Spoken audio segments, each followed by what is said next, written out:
Luego de su triunfo en 2023, Milei fue llevado al Hotel Libertador, y remarco llevado, por empresarios.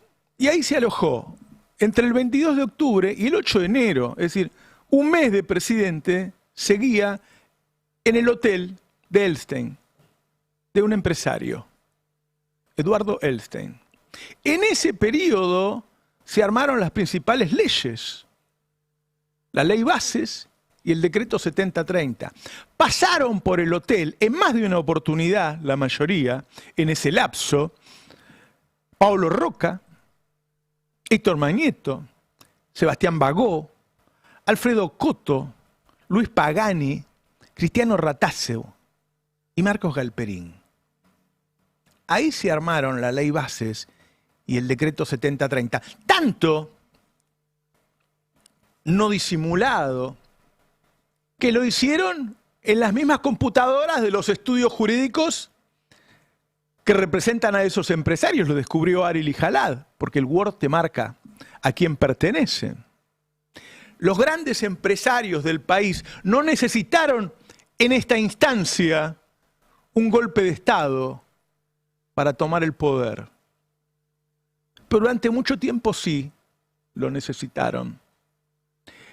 En 1930, el golpe a Irigoyen fue hecho por el sector ganadero y por el sector petrolero, que temía por el proyecto de nacionalización de hidrocarburos de Irigoyen y Mosconi. Eran apoyados en esa época por el diario Crítica de Natalio Botana. Es decir, la oligarquía nacional da ese golpe. Los empresarios, como los que lo llevaron a Milei al hotel. En 1955, la sociedad rural, que quería terminar con el IAPI, con la Administración Estatal del Comercio Exterior, y la Unión Industrial Argentina, que quería terminar con los derechos de los trabajadores, claramente voltean a Perón. Es importante recordar, a Perón lo voltean en septiembre, que en junio, 3 meses antes, estos tipos bombardearon a su propio pueblo. Para tener una idea de la calaña de quienes hablamos, que repito, son los mismos, bombardearon a su propio pueblo. Tenemos algunas imágenes del bombardeo a la plaza. Con la cobertura del supuesto espectáculo aéreo, parten de la base aeronaval de Punta Indio 30 aviones de la Marina de Guerra y la Aeronáutica. A las 12:40 arrojan la primera bomba. Es la primera de muchas que caen sobre la Casa Rosada y sus alrededores, hiriendo a cientos de civiles indefensos. Una de ellas impacta sobre un colectivo y mueren todos sus ocupantes. La mayor parte son chicos de primaria. En una segunda incursión, los aviones rebeldes lanzan sus bombas sobre la CGT, el Ministerio de Obras Públicas, el Departamento Central de Policía y la Residencia Presidencial, ubicada donde hoy se encuentra la Biblioteca Nacional. Además del bombardeo desde el aire, la estrategia golpista para tomar la Casa de Gobierno se completa con un ataque con ametralladoras desde la Secretaría de Marina. El bombardeo a la Plaza de Mayo y otros puntos de la ciudad deja un saldo de más de 300 muertos y el doble de heridos. Bombardearon a su propio pueblo. Les voy a decir lo que a mí me parece que hay de relación entre los milicos y esa oligarquía, que siempre impuso los golpes. En parte, hasta esa época, muchos milicos eran de apellido, eran parte de esa oligarquía. Y otros no, y eran simplemente una herramienta de la oligarquía. Hoy quedan muy pocos en esa relación. Hoy son fundamentalmente, ya yendo al 76, más una herramienta. ¿Quién era más importante, Martínez de Oz o Videla? Martínez de Oz. Videla era la herramienta.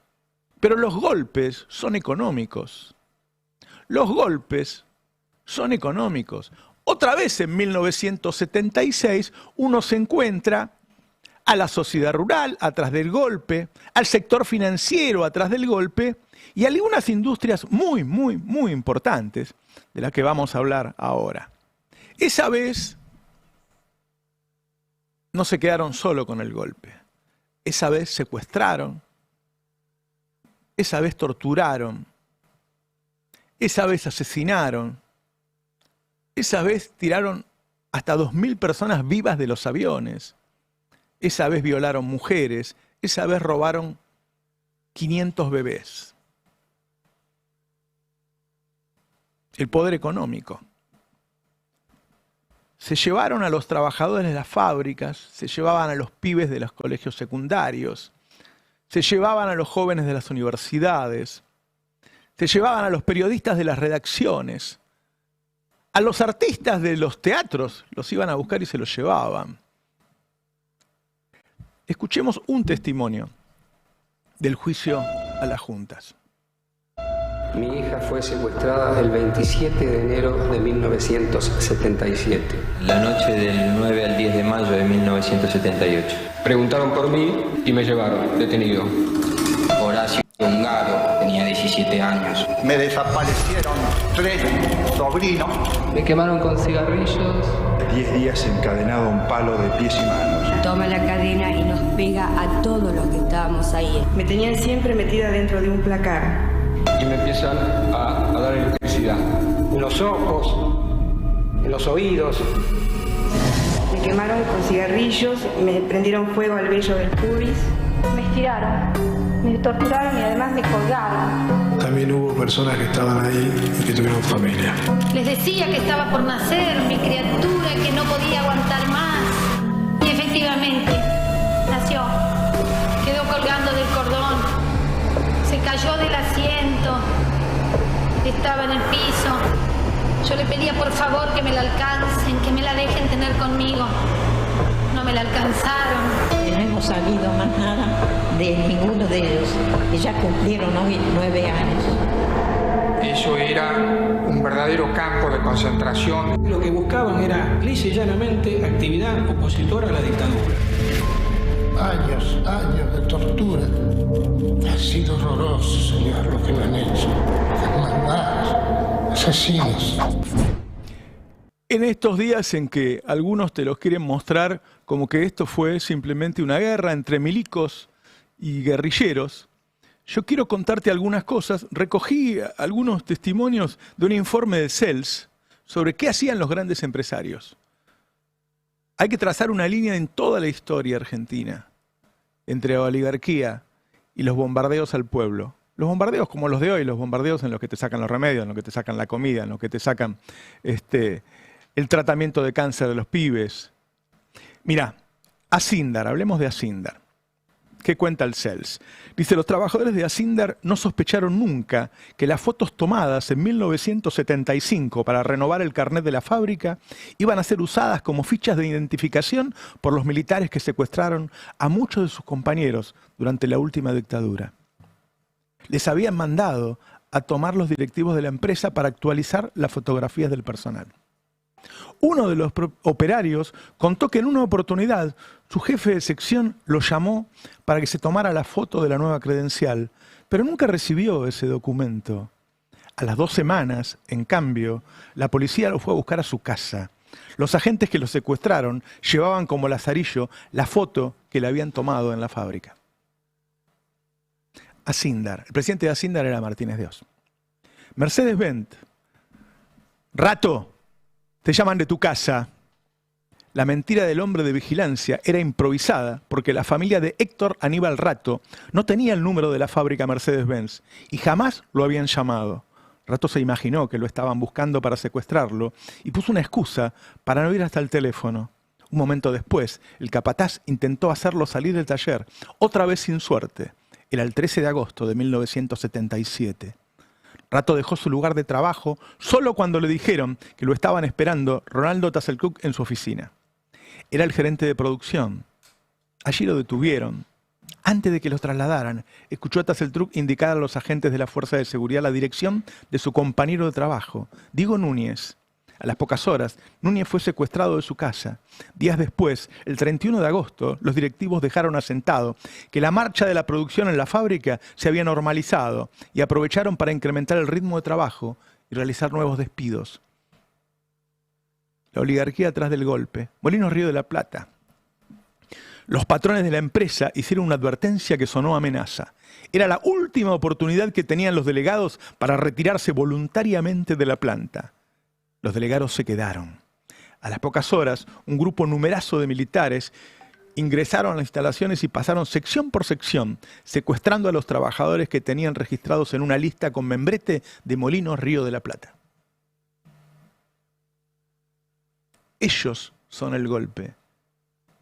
La oligarquía, los mismos que se lo llevaron a Milei al hotel, en esa época lo hacían de otra manera. No era una guerra. Estaban intentando disciplinar a una generación para que durara para siempre. Todo se hacía en nombre de la libertad, como ahora. Escuchalo a Martínez de Oz, porque es como escucharlo a Milei o a Caputo. Sabemos que la misma naturaleza de la profunda transformación que estamos llevando a cabo impide que podamos hacer hoy, en esta ocasión, un balance total y global del mismo. Pero quisiera destacar lo que yo considero son 12 puntos fundamentales a través de los cuales se puede medir la profundidad de la transformación que hemos llevado a cabo. En primer lugar, la libertad de precios, la eliminación de los controles de precios. En segundo término, la libertad de las transacciones cambiarias con la eliminación de los controles de cambio. Tercero, la libertad del comercio exterior, con la eliminación de los monopolios a la exportación, por ejemplo, de granos y de carnes. Cuarto, la libertad de exportación, a través de la eliminación de las prohibiciones y de los impuestos a las exportaciones. Es igual, ¿no? La libertad para ellos.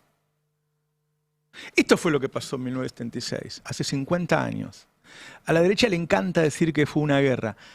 Antes del golpe, grupos guerrilleros, como los había en varios países en ese momento, eran otras épocas, eran otras luchas, existían. En el momento del golpe no quedaban más de 300 o 400 vivos y operativos. Se llevaron a 30.000. 30.000. Entre 1976 y 1982, la participación de los trabajadores se redujo a la mitad en el PBI. A la mitad. A eso vinieron, muchachos. Mirá, te doy el detalle. En 1975, antes del golpe, la participación de los trabajadores en la riqueza nacional estaba entre el 45 y el 50%, según el año. Al año, en 1977, había bajado al 31%. Congelaron los salarios y liberaron todos los precios. En 1982, antes de irse, había bajado al 22%. Al 22%, los trabajadores que se quedaban con el 45% de la riqueza nacional bajaron al 22%. A eso vinieron, muchachos. A eso vinieron. Fue por guita. Fue por guita. Por guita secuestraron, por guita asesinaron, por guita violaron, por guita robaron bebés, por guita los tiraron de los aviones. Por guita. Por eso asesinaron a 30.000. Por guita. Estas empresas que te acabo de mencionar pedían plata prestada al exterior y luego Cavallo, desde la presidencia del Banco Central, estatizó la deuda. No solo se quedaban con la guita de los trabajadores, pidieron guita y la estatizaron. Sebel, de Macri, estatizó 124 millones de dólares. Asindar, de Martínez de Oz, 650 millones de dólares. La familia Pérez Compán, la que hoy es dueña de Molinos Río de la Plata, 211 millones de dólares. Loma Negra de Fortabat, 62 millones de dólares. Estatizaron, pidieron guita y estatizaron. Para eso asesinaron. Para eso torturaron. La idea no era solamente disciplinar a los jóvenes que vendrían para que no ingresaran a la lucha armada, no. La idea era disciplinar a los sindicalistas, a los trabajadores, a los estudiantes, a los artistas, a los periodistas. Disciplinar a un pueblo. Porque cuando a vos te torturan, te violan, te secuestran, te matan, claro, durante mucho tiempo, eso deja heridas, eso deja miedo. Por Por eso cambiaron, por eso los golpes no fueron como los de antes. Hoy, esa élite se conforma con nuevos miembros y otros viejos, como te menciono, como Pérez Compán. Usan otros métodos para llegar al gobierno, pero las víctimas últimas son las mismas. Son los jubilados muertos de hambre, son los profesores muertos de hambre, son las faltas de libertad. Es el gobierno más represor de Latinoamérica. Las consecuencias son las mismas, los modelos son los mismos. Miren, hay una guerra en el mundo en este momento. En la época de Perón, con la guerra, Argentina se benefició y ese beneficio llegaba a los trabajadores. Ahora, con la guerra, lo único que nos pasa es que pagamos más cara la nafta y la comida. Eso es lo que pasó. Hay una línea que une todos los golpes y que une todos los procesos. Porque hubo otro momento que no lo necesitaron. A Menem le colonizaron el gobierno. Bunge-Ibor llega y le pone al presidente de Bunge-Ibor como ministro de Economía. El tipo se muere a los 30 días y le pone el próximo presidente. Y después llega Cavallo de la Fundación Mediterránea. Cooptaron ese gobierno. De una manera o de otra, los tipos lo hacen. Pero hay además una parte represiva que obviamente llegó a su máxima expresión en ese momento. Ahora bien, uno no puede mentirse y decirle que nada pasó, que la sociedad es la misma, que la sociedad es la sociedad luchadora, que a pesar de que tenía casi el 50% del PBI, hacía huelgas y tomaba fábricas y tomábamos colegios y universidades. No, la sociedad no es la misma, pero tampoco es lo que ellos quisieron lograr. Porque no esperaban que estuvieran las madres y no esperaban que las madres parieran nuevas generaciones de luchadores. Y yo cuando veía ayer cómo se iban expresando, cuando veo a los nuevos músicos, a Woz, a Milo J, a Dillon, a Lali, defendiendo los derechos de los trabajadores, entonces pienso que no lo lograron. Cuando veo que las marchas más importantes que hubo desde que llegó Milei fueron las marchas universitarias, entonces pienso que no lo lograron. Cuando veo que hoy, tempranísimo, salieron los pibes de la secundaria, de la universidad, que forman parte de la Cámpora, de la ESMA, pienso que no lo lograron. Y me parece que si queremos hacerle honor a cada uno de los trabajadores desaparecidos, a cada uno de los estudiantes, de los periodistas, de los músicos, de los artistas que tanto han luchado y que han dedicado su vida a esa lucha, lo que tenemos que hacer es hoy utilizar este día conmemorativo como una bisagra para volver a luchar con las mismas ganas, con el mismo énfasis, con la misma potencia y con la misma lealtad que se lo hacía en ese momento. Quieren asustarnos, muchas veces dan a entender que lo volverían a hacer. Bueno, me parece que esa plaza que ayer se llenó, solamente organizada por la Garganta Poderosa, hoy tiene que explotar con la suficiente potencia para decirle a los que están ahí adentro, a esos ladronzuelos de cuarta, que no nos han vencido. Memoria, verdad y justicia. Buen día. Buen día, Roberto. Buen día, Roberto. Tremenda.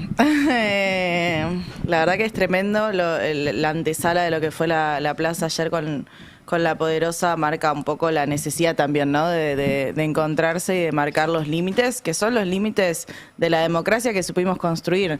Con los límites que tienen que ver un montón de leyes económicas, que tienen que ver con la ley de entidades financieras, que tienen que ver con cuestiones estructurales que seguimos padeciendo hoy el día, pero también con pisos de acuerdo, que un documental de 1 hora y cuarto que publique el gobierno en busca de una memoria completa no puede borrar.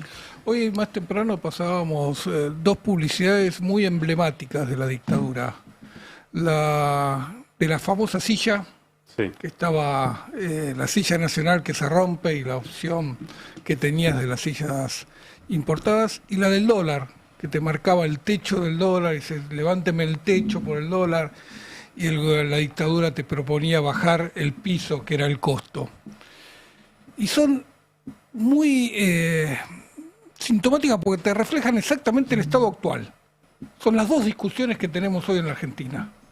La de la industria nacional, graficada por aquella silla, y la de la competitividad de la economía argentina expresada en un dólar extremadamente barato que arruina todo el complejo, todo el aparato productivo, y la propuesta del gobierno de mejorarte la ecuación bajándote los costos. Y los costos siempre son dos.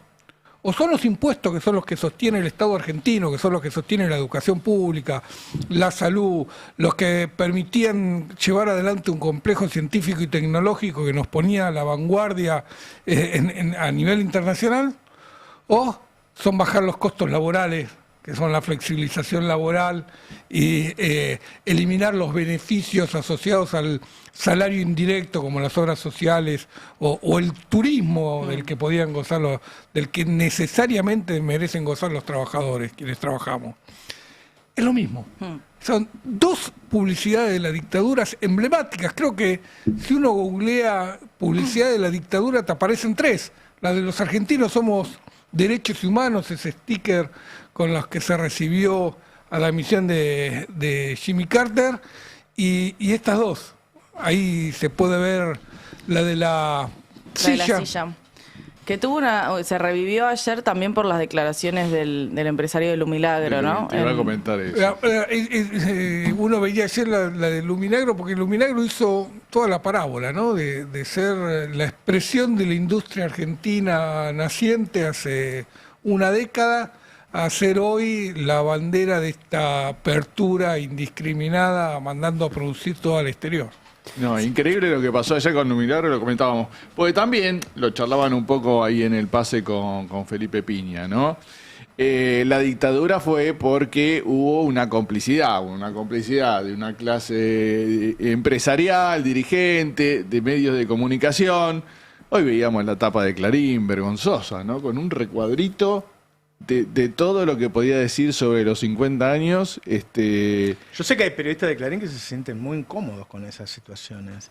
La verdad es que te desprestigia en el fondo, ¿no? Más allá de... Sí. Digo, te desprestigia. La foto del avión que murieron 2 personas en Estados Unidos y el recuadrito, 50 años, el kirchnerismo y la izquierda marchan divididos. Eso es lo único que tenía para decir sobre los 50 años del golpe. Y hablando... Del que fueron muy protagonistas, ¿no? Por eso. Ahí está la tapa de Clarín, ¿no? El recuadrito de abajo es el que hace referencia a que la izquierda y el gobierno y el kirchnerismo marchan divididos. Bueno, y a propósito de la clase empresarial, recordábamos un poco esta como... festejo de la crueldad que hacen, ¿no? Nuestros dos empresarios, que ayer se vio con esto de Lumilagro, diciendo, ¿qué querés? Que le paguemos a estos empleados y vos pagues más el termo. Bueno, casi que quería que le agradezcamos. Después fue reculando, ¿no? Sí, después borraron el tuit. Después borraron el tuit. Pero bueno, fue la discusión en las redes durante todo el día. Pero principalmente cuando Milei habla, que cuando más lo aplauden es cuando él insulta o cuando dice los periodistas, la basura, qué sé yo, ahí es cuando los empresarios parece que más los quieren aplaudir, ¿no? Esa crueldad o ese modelo de crueldad fue el que acompañó en su momento la dictadura y persiste, ¿no? Yo no lo veo como la pata empresaria, lo veo como que el golpe son ellos. Que la pata es militar. Claro. ¿Se entiende lo que quiero decir? Sí, en mi visión, no sé. Otro punto de contacto, si cabe, es que con esa historia trágica, pero esta es también trágica, es que uno de los blancos preferidos aquella vez fue justamente el de los científicos, los profesores, los docentes, que fueron realmente, expulsados muchísimo, otros muertos, y hoy también son el blanco preferido de estas políticas. Tal vez no con esta violencia explícita, pero sí con una violencia simbólica, y además en los hechos están forzando la emigración, la expulsión, porque son el pensamiento crítico. del país. Claro. Entonces molestan. Claro, pero además habla del proyecto de país que tienen ellos, ¿no? Un proyecto de país sin universidades y sin ciencia. ¿Qué sé ¿Y yo? para qué necesitas ciencia en un país que se reprimariza, en un país que se piensa como de actividades extractivistas? Pero no cierra políticamente. Eso es que a mí me da la impresión de que la derecha piensa que, no sé, que los últimos 20 años no pasaron, no existieron, que no dejaron nada, ¿no? Que ellos pueden volver a la época de la dictadura sin que pase. Me parece que no. Me parece que hay un cambio. El significado de la marcha de hoy, ¿no? Que, bueno, hay quizás orientaciones políticas partidarias distintas entre los que asisten a la marcha. No necesariamente todos votan a la misma persona. Ahora, sí hay una bandera común que va más allá de la memoria, la verdad y la justicia, que es la bandera de una sociedad más igualitaria. En eso sí creo que estamos, todos los que vayamos hoy a la plaza, o los que tengan ganas de ir y no puedan ir por algún motivo, están deseando, y siempre es un deseo permanente, un reclamo histórico, una sociedad más justa. Y en ese sentido es necesariamente una marcha opositora al gobierno nacional. Claro.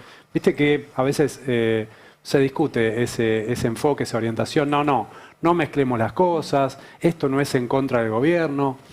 Yo creo que es inevitable que sea una marcha en contra del Seguramente gobierno. los discursos van a ser en contra del gobierno también. A mí me da la sensación de que cambió desde el empresariado nacional la visión que tiene del golpe a lo que está pasando ahora. Si en el golpe vos tenías todavía una clase industrial que pretendía seguir con su actividad industrial en el país, que le pedía a la dictadura que le baje el costo laboral, que le pedía a la dictadura que le secuestre y saque de las fábricas a los delegados molestos, pero que seguía teniendo la visión de una industria. Y hoy no la tenés. No hay ningún dirigente hoy en la Argentina que reivindique la actividad industrial. No del sector político, de la industria. Es que los tipos se volcaron a la energía, a sus negocios energéticos, claramente. Tenés a Guillermo Moretti en Santa Fe y 3 más perdidos en el país defendiendo la industria. Claro. Cambiaron los sectores estratégicos también, ¿no? Porque eran ciertas industrias en la dictadura donde los militares se ocuparon también de estar en las juntas directivas, y también esas empresas, junto con los militares, se ocuparon de generar sus propios monopolios, duopolios, pienso en Asindar, por ejemplo. Pero hay varias cuestiones de puntos de continuidad. Para mí la parte económica siempre fue fundamental, también mi sesgo de economista, pero en la placa 1 armamos un gráfico, yo y las 13, que muestra justamente la evolución del salario real, que es algo que es un gráfico que nosotros estudiamos en la facultad de parte del CEPED, que lo que muestra es que la recomposición salarial nunca volvió a la previa de la dictadura. El pico salarial fue en el 74, justamente después del 74 al 76 está el Rodrigazo, está todo lo que tiene que ver con la descomposición de esos salarios, que son al fin y al cabo condiciones de vida. Y en estos 50 años nunca logramos volver a ese pico, nunca volvimos al nivel de salarios reales. Si se quiere, el 2015 fue el punto que más cerca estuvo, pero incluso en ese punto que más cerca estuvo, era el 80% del salario real que había en el 74. Entonces, la dictadura marca una precarización de la fuerza de trabajo que nunca recuperó su fuerza en términos estructurales o en términos, por lo menos, de lo que teníamos antes. Son ciertas banderas que parece, bueno, salario, estamos hablando de plata nada más. No, estamos hablando de las posibilidades de reproducirse, de pagar el alquiler, de comer, de irse de vacaciones a San Antonio, Areco, no sé, lo que sea, pero digo, estamos hablando de condiciones de vida de esa clase trabajadora que vivió muchos picos para abajo, veo el 89, veo el estallido del 2001, pero que, bueno, y ni hablar de cómo está el nivel salarial ahora, ¿no? Pero que evidentemente también tiene que ver con, bueno, qué banderas tenemos de acá a los futuros 50 años de la Argentina. Ahí es un buen gráfico para ver por qué la odian a Cristina, ¿no? Sí. Porque fue la que más recuperó. Oye, quería comentar algo también, leía a Gerchunov que decía que no se puede ir a la plaza porque la plaza es kirchnerista y es de izquierda. Y la verdad es que, a ver, o Clarín diciendo no, porque va el kirchnerismo y la izquierda. Se usa la palabra kirchnerismo e izquierda porque ya la han demonizado, estigmatizado. La verdad que no es así, la verdad que es una plaza para todos y que no todos vemos las cosas de la misma manera. Miren, yo estuve en la ESMA el día que Néstor pidió perdón en nombre del Estado, ¿se acuerdan? Yo estaba con Norita. 2004. A mí me pareció mal cuando lo dijo, porque yo tenía plena conciencia de lo que había hecho Alfonsín. O sea, cuando Alfonsín juzga, se hace instancias de él, las películas 1985 los tratan muy mal, se hace instancias de él. De hecho, él hace campaña. O sea, el peronismo dijo, nosotros vamos a respetar la autoamnistía de los milicos, y Alfonsín dijo, no, nosotros los vamos a juzgar, y en los discursos de la campaña él hablaba de obediencia de vida. Él ya estaba diciendo que no iba a poder juzgar a todos. Recuerden que era una época, cada 2 años había un golpe militar en Argentina, ¿no? Entonces, si vos querías juzgarlo a todos, ibas a tener otro golpe. Cuando Alfonsín se va, estaban todas las juntas presas y todos los jefes de zona y de subzona, 200 generales presos. Y después, la verdad, está hablando un peronista, ¿eh? Después viene el peronismo y los indulta. El discurso. Y después viene el peronismo y los indulta. Quiero decir, el peronismo, cuando terminan los milicos, quería la amnistía. Y el peronismo que vuelve con Menem, los indulta. Lo que a mí me parece que es grandioso que hace el kirchnerismo fue un gran creador de pueblo, ¿no? Él creó ese pueblo ellos crearon, Cristina, Néstor, ese pueblo que está en las playas, y volvió a generar memoria, y volvemos a escuchar a los historiadores, y volvemos a mí me parece que eso es valiosísimo. Pero no es cierto que es del kirchnerismo. Y no todas las madres piensan que son peronistas o son kirchneristas. No es así. Ahora, cuando dicen las madres se ataron, y sí, son los primeros que la recibieron. Alfonsín no recibía a las madres. No recibía a las madres. Imagínate Menem. Entonces, ¿cómo no se van a apoyar sobre eso? Ahora, no es cierto que hay un pueblo kirchnerista y de izquierda nada más. Lo que sí hay un pueblo que los une la defensa de un país más justo. Ahora, aparte, en todo caso... Yo intento contarme, pero yo sé que hay gente que quiere decir que solo fue el peronismo, y hay gente que quiere decir que el peronismo es lo peor de todo y son traidores, claro, y qué sé yo. La historia tiene... Yo estoy contando, no lo leí, es lo que yo viví. Entiendo que vaya hoy un anti-kirchnerista a la plaza, o alguien que no simpatiza, que no sea anti, pero que no se sienta kirchnerista, y que diga, bueno, no partidicemos el acto por los 50 años. Ahora, podés no partidizarlo, lo que no se puede es no politizarlo. Claro, ¿cómo no vas a y no traerlo al presente. Claro.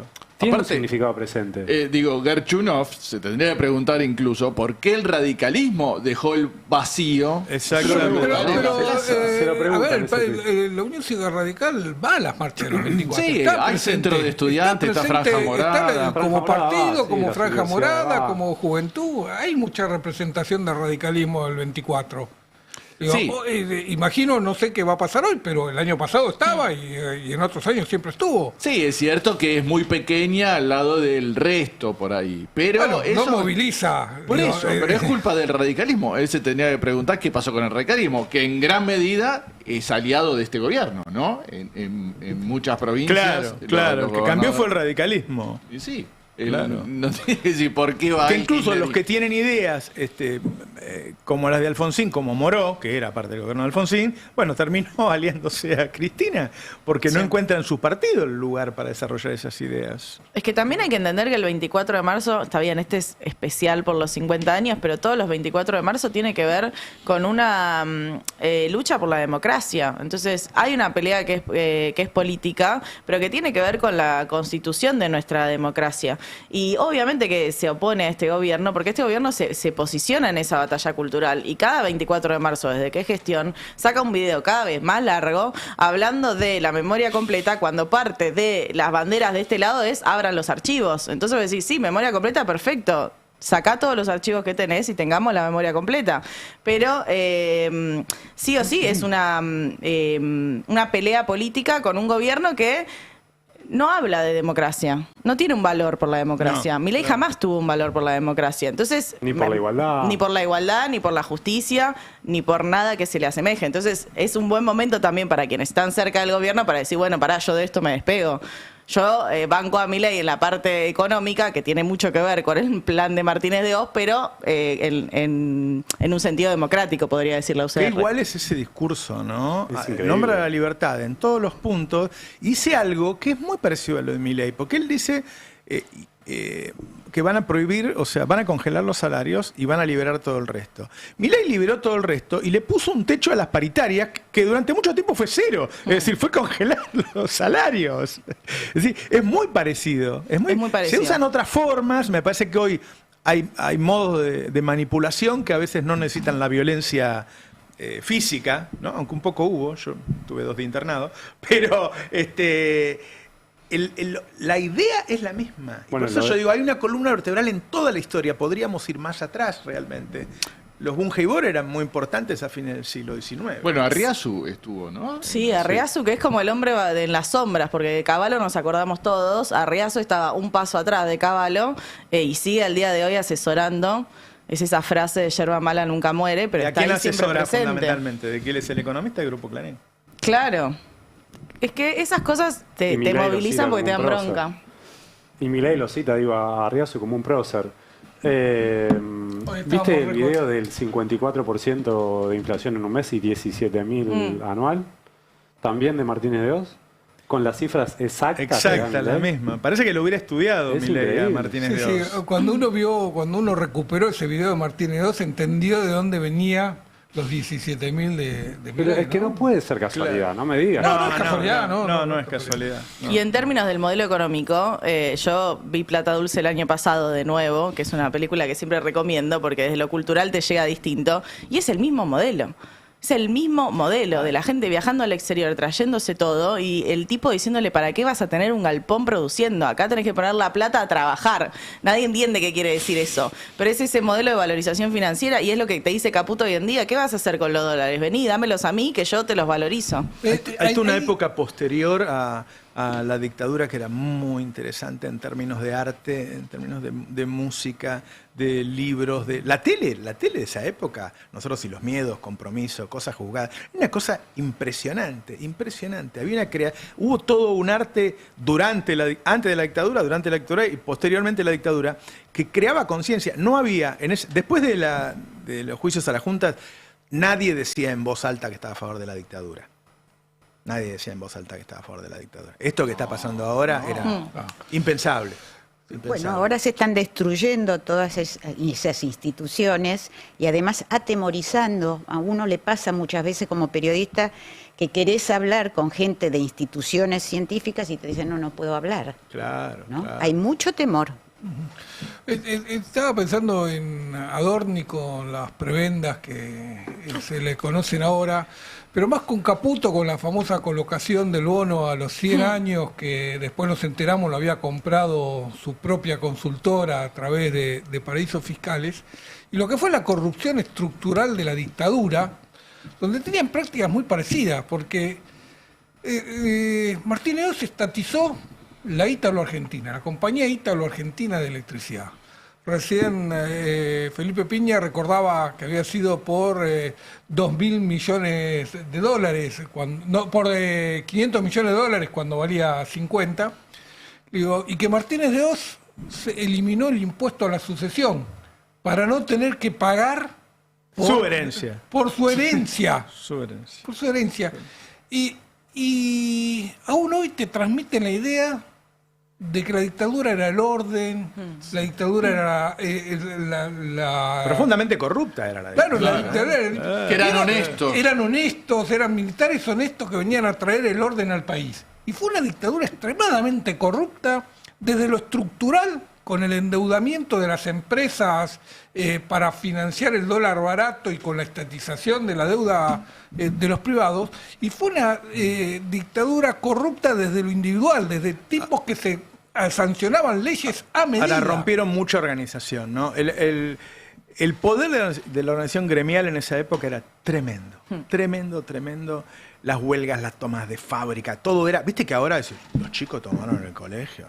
Nosotros lo tuvimos tomado como un mes el colegio. Vándalos. Claro. O sea, se demonizó la lucha. Se demonizó hacer huelgas, se demonizó poner un camión en la puerta de un galpón, cortar una calle. Todo está demonizado. La gente... Hay una parte de la clase media que ve mal la lucha, ¿no? Ve mal que esos negros ahí estén cortando la calle. Y eso había. Y sin lucha nadie te regala nada. Claro. Nadie te regala nada. Y sí, fue uno de los primeros objetivos, ¿no? Intervinieron todos los sindicatos, ¿no? Y bueno, metieron muchos sindicalistas combativos presos y también hubo otros que colaboraron. ¿Viste las historias que leí yo del CELS, como en Mercedes-Benz, en Hacienda, en la Ford? Decían, vení que te están llamando ahí. Era la fábrica entregándote.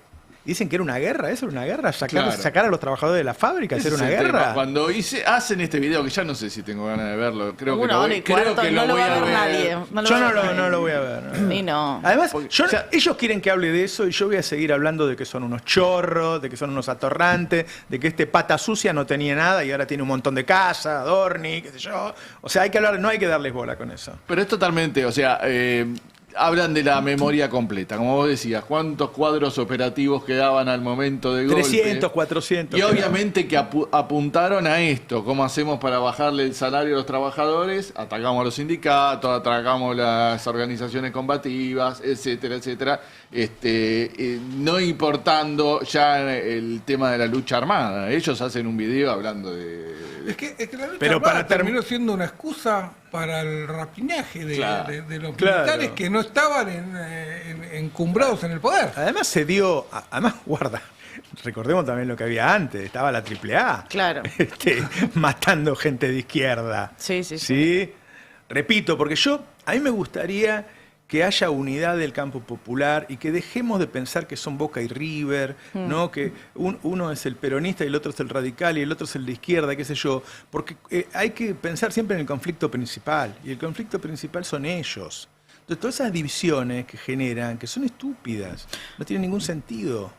Bueno, no sé si te pasó ayer en la plaza, en esta vigilia que arrancó muy temprano de La Poderosa, que para mí fue muy emocionante porque siento que la Garganta Poderosa tiene ese poder de convocatoria muy amplia, que va gente desde la izquierda más trotskista hasta el peronista, que a veces es un poco anti-zurdo, un poco macartista, hasta gente suelta que conoce el trabajo de La Poderosa, que la verdad que se lo hizo a costa de años trabajando en barrios populares, y una convocatoria muy abierta, muy intergeneracional, familia, gente joven, grupo de amigos, como una plaza que realmente decís, che, somos un montón y muy diversos. Y es por acá, ¿viste? Se cantaba la marcha peronista, estaba Miriam Bregman, había, referentes, y yo decía, qué loco, se me ocurre solo la PODE, ¿viste? Que puede convocar un espacio tan amplio y que genuinamente esté todo bien y que lo que importe sea, la memoria, verdad y justicia.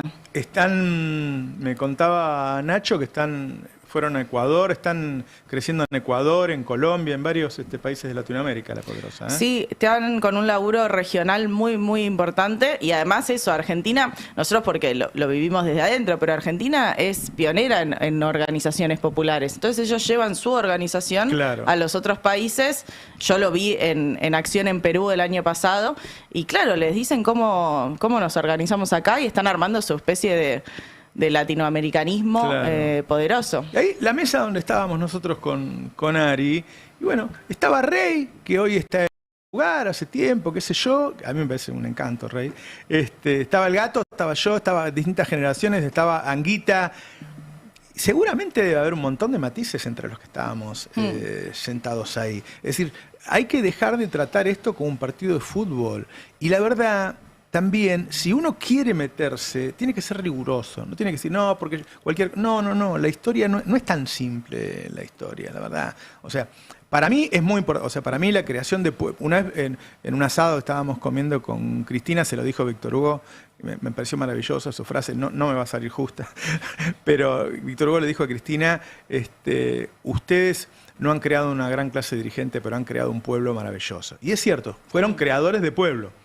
Pero no fueron los únicos que hicieron eso. Claro. Y engañar, tergiversar la historia jode, ¿no? O sea, la negación de Alfonsín, que quedó en un sándwich entre un peronismo que quería amnistía y otro peronismo, el de Menem, que indultó, es una estupidez. Porque al contrario, hay que dar lugar. Porque si no, vos decís, tenés que estar enrolado en el partido peronista para hacer cosas. No sé, mi abuelo era peronista, mi viejo era peronista, qué sé yo. Pero cuando los tipos dijeron, nosotros vamos a respetar la amnistía, yo no voté a Luder.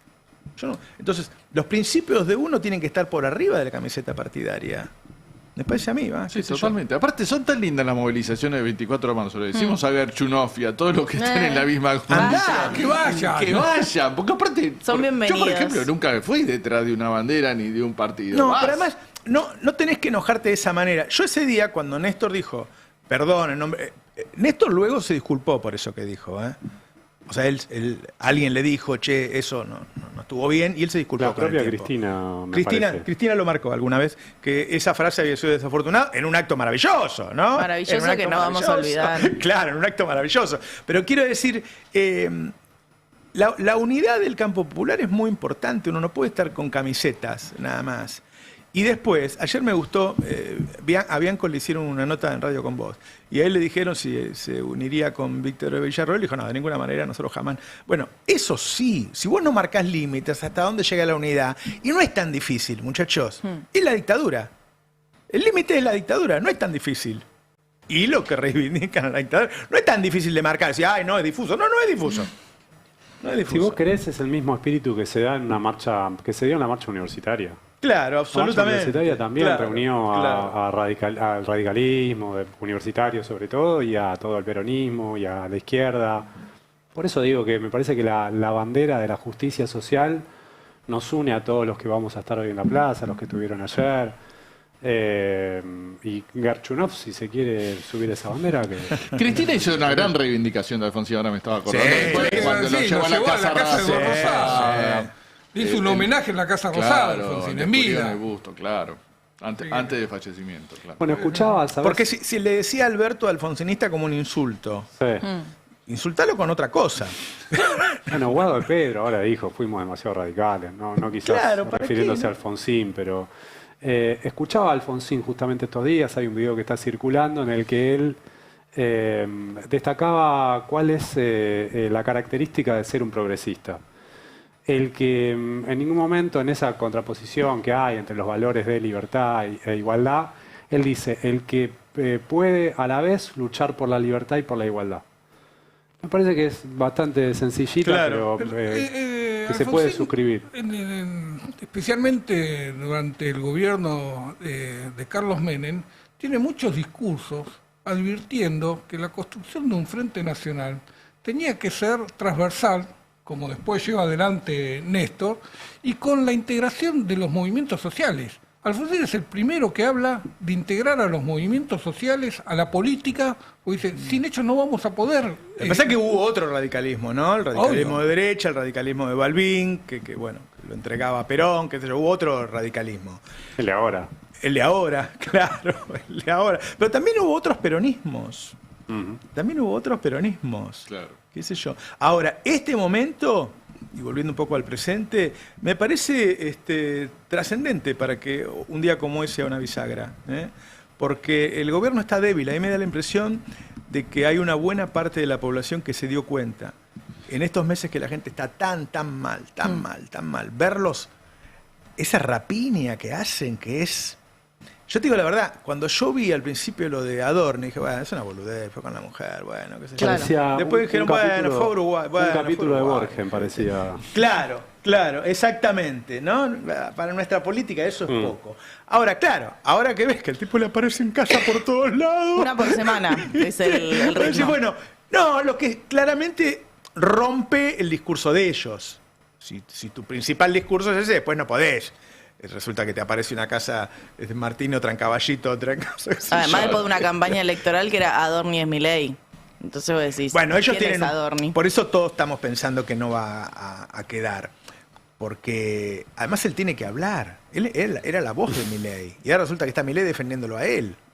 Él estaba para defender a Milei. Se da en simultáneo con Libra, si lo entrega Adorni, se queda desnudo Milei. No sé, según a quién pone en su lugar, qué sé yo. Esos nombres que andan dando vuelta me parecen muy débiles, ¿no? Si lo pone Manzano. Yo creo, lo voy a decir ahora que todavía no asumió. Yo creo que si lo pone a Manzano es muy factible que nos mate a todos, Manzano. Pero no de hambre. Porque es un señor pesado, Manzano, además de ser un empresario. Que dicen que quiere volver a la política. ¿Está circulando lo de Manzano? No. Y bueno. No sé. Yo creo que, en serio, yo vuelvo al editorial, ¿no? Son los empresarios, los gobiernos son los empresarios. Entonces, que se le esté cayendo un gobierno y que metan a un empresario dentro del gobierno para fortalecer, no me parece una locura. Manzano, dicen que le fue y le dijo a Karina, hay alguien que te moleste de Telefe, lo he hecho. Sí. Ni bien lo compró y echó a Nancy Pasos. Entonces, no me llamaría la atención. De hecho, para ellos sería una decisión inteligente, qué sé yo. Dice, no, están pensando entre Karina, y Tobelo y Manzano. Bueno, ¿qué crees? No sabemos si lo ponemos a Messi o al 4 de Sacachispa. Fue Con todo respeto por el 4 de Sacachispa. Como 4 de... Seguramente le pone más garra que cualquiera de... No. ¿Lo tenemos? Hola, Roberto. ¿Qué tal? Perdón, Pichichi, que me olvidé de mencionarlo a usted como candidato a jefe de gabinete. Te iba a decir eso, no pasa nada igual, no pasa nada. Yo siempre tiro el pie del cañón. Vos sabés que, ¿tan pesado Manzano? ¿Manzano? Sí. Pesado, ¿no? A mí una vez me dieron la agenda de Manzano y yo la llevé a mi jefe de redacción para publicarla. Y me dijo, no, pibe, quiero vivir unos años más. Siempre metiéndote en quilombo, vos, Roberto. Sí. Más despacito, por el medio, no pasa nada, La lancha va más rápido. Claro. Che, como sabiamente dice la canción, tras su manto de tinieblas, no la hacemos de olvidar. Hoy 2 de abril, recordamos. ¡No! ¡No es 2 de abril hoy! ¿Qué? No es, hoy es 24 de marzo. El archipeligro Jorge y Sanguchito del Sur. ¿No? Ah, no, pará. No. Se te mezclaron los discursos. Pará que es el discurso de Malvinas. Pará. Ahí está. La estrella los guió hasta esa humilde caballeriza como un símbolo de que habría un antes y después. Ese nacimiento lleno de carencia venía a traer un mensaje como si nuestro Señor nos quisiera enseñar. Mirá en la posilga donde hago nacer a mi hijo. Por eso, hoy festejamos la llegada al mundo de Jesús de Nazaret. No, pará, me equivoqué. Pará. Acá está, pará. Acá está. Siempre están y estarán al lado nuestro. Cómplice, compinche, compañero inseparable de aventura. Un integrante más de la familia. Solo le falta hablar. En este día del animal... ¡No! Solo le falta hablar. No, pará. Diversidad... ¿Por qué tenía algo armado para el Día del Animal? ¿Dónde carajo lo tengo? Él es ministro de todo, Aunque luzcan raro y no se parezcan en nada a nosotros, aunque hayan tomado el desvío equivocado, nosotros, lo que tenemos la dicha de ser normales, festejamos también este Día Mundial de la Diversidad. ¡No! La dicha de ser normal. No, pará que abro la carpeta, pará. Acá está, lo tengo, Roberto, lo tengo. El día que el viejo me echó de la plaza. Acá lo tengo. Resulta que estábamos todos en Plaza de Mayo, veo la concurrencia, estaba picante, y me cruzo con el general. Entro a la oficina y le digo, ¿qué pasa, general? Que está lleno de gorila el gobierno popular. Perón me miró y me dijo, ¿cómo se llama nuestro movimiento? Peronismo, le contesto. ¿Cómo me llamo yo? Me pregunta el general. Perón. Y entonces, si no te gusta, armar un partido y ganar las elecciones. Estuve a 1,5 puntos.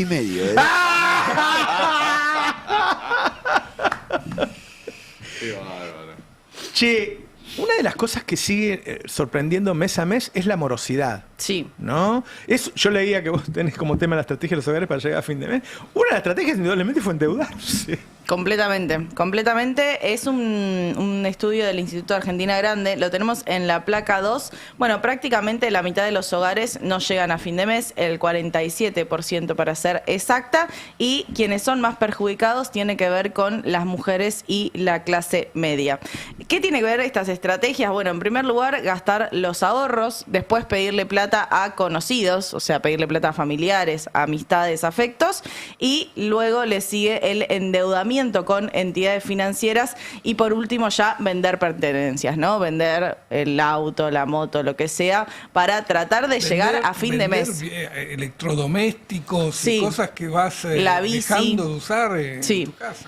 Totalmente. ¿Y esto con qué tiene que ver? Bueno, lo vemos en la siguiente placa que habla del ingreso disponible, que me parece una forma interesante de verlo porque tiene que ver con el aumento del peso de los servicios públicos. Estas son dos imágenes, ¿no? Tenemos a noviembre de 2023 y diciembre de 2025 y vemos cómo se reduce ese ingreso disponible que queda en los bolsillos de las personas. Pasa del 81,6%, que es lo que está pintado de verde en ese gráfico de torta, y y pasa en diciembre de 2025 al 76%. ¿Qué es lo que más crece? Bueno, el peso de los servicios públicos, que antes pesaba menos del 5% y luego se duplica, o sea, se duplica justamente el gasto en servicios públicos y pasa a ser el 10,8%, lo que hace obviamente que si las personas gastan más en el pago de la luz, del gas, del transporte, bueno, obviamente les va a quedar menos plata para comprar alimentos y les va a quedar menos plata para todo lo demás que hace a la canasta de las personas. Eso explica también cómo una de las estrategias pasa a ser el endeudamiento. Y si pasamos a la siguiente placa, tenemos uno de esos gráficos que son muy fáciles de leer porque justamente se ve en la última parte del gráfico cómo se va para arriba la línea, ¿no? Y eso justamente habla de el crecimiento en la morosidad de los créditos familiares. Hablamos de créditos personales y principalmente de tarjeta de crédito. Esas son las dos liñitas que más se disparan a partir de noviembre de 2024. Y bueno, nos dejan estos números de morosidad que, si se quiere, lo más peligroso es que no hay una perspectiva de mejora de esa morosidad. No es que estamos diciendo mientras esto tus ingresos estén por abajo de tus egresos, un momento te comiste los ahorros, después te endeudaste, después no podés pagar, pero el problema subsiste. El problema subsiste y la tasa de interés te sigue endeudarás siendo con muy alta. distintos actores, qué sé yo, le empezás a pedir a tu familia, no sé. Hay un análisis muy interesante del Banco Central respecto de este nivel de endeudamiento y del nivel de irregularidad de los créditos. El Banco Central dice, tranquilos, los bancos ya previsionaron el 90%. Claro. Sí, la respuesta del Banco Central no es mejorar o buscar una solución para ver cómo se sale de este endeudamiento de la familia, cómo ayudás a las familias a refinanciar estos créditos que no pueden afrontar, sino decir, los bancos ya lo previsionaron, así que no van a tener problemas, tranquilo, tranquilo. Bueno, por eso dieron tan mal los balances, entre O sea que les otras cosas. podrían condonar las deudas a las familias. No, me parece que no, simplemente es una cuestión de balance, lo anotás como lo perdiste, pero se lo das a los estudios abogados para que intenten cobrarlo. Tengo una plaquita para agregarte. Che, el petróleo está subiendo 4%, perdón que meta 4%. El petróleo está subiendo nuevamente. ¿Viste que Trump dijo, estamos negociando? Irán dijo, no estamos negociando un carajo, porque las últimas 2 veces que negocié con vos me bombardeaste mientras negociábamos. Israel siguió bombardeando, Irán le devolvió a Israel, la guerra sigue. Bueno, Trump dice que de acá el lunes dijo que de acá 5 días lo iba a resolver. Un poco diciendo, bueno, a ver, si le dan un par de días. El tipo no sabe cómo salir de la guerra, y ahora que quiere salir, Irán le dice, no, macho, quédate acá donde te metiste. Vos sabés, Roberto, que siempre está la idea de que detrás de una guerra hay un negocio. Y uno sabe que siempre hay un negocio, normalmente asociado o a quedarte con los activos de la potencia perdedora, de que la potencia que triunfa se queda con los activos de la otra, o porque pusiste en marcha todo tu aparato industrial para abastecer de armas y de equipamientos a tus ejércitos. Lo que está saltando con esta guerra que inició Estados Unidos e Israel es un nuevo negocio. Y es el negocio de la timba, el negocio de disponer de información privilegiada, de saber qué es lo que va a pasar antes que lo sepa el resto del mundo. Y este lunes, cuando todo el mundo estaba apostando a la escalada, a que se cumpla esta intimación que había hecho Donald Trump de 48 horas para destruir a Irán, que iba a atacar sus centrales eléctricas, sus plantas potabilizadoras, que iba a dejar a Irán a oscura. Bueno, cuando todo el mundo estaba esperando qué pasaba con ese plazo que se vencía, Trump sorprendió con un posteo en su red social privada anunciando esta tregua famosa de los 5 días. Es decir, ¿qué pasó? Bueno, alguien lo supo algunos minutos antes. ¿Y qué hizo? Compró futuros de las acciones, vendió contratos de petróleo anticipado, vendió petróleo caro y compró acciones baratas. Pasó acá con la inflación la última vez. Pasó la última vez acá con la inflación, cuando hubo sospecha de información privilegiada porque crecieron las operaciones sobre bonos atadas a la inflación. Y por las apuestas en Poly Market también. En Estados Unidos, lo cuenta el Financial Times, hubo 580 millones de dólares en operaciones de petróleo un minuto antes del tuit Claro. de Donald Trump. Es un vándalo también, es un vándalo.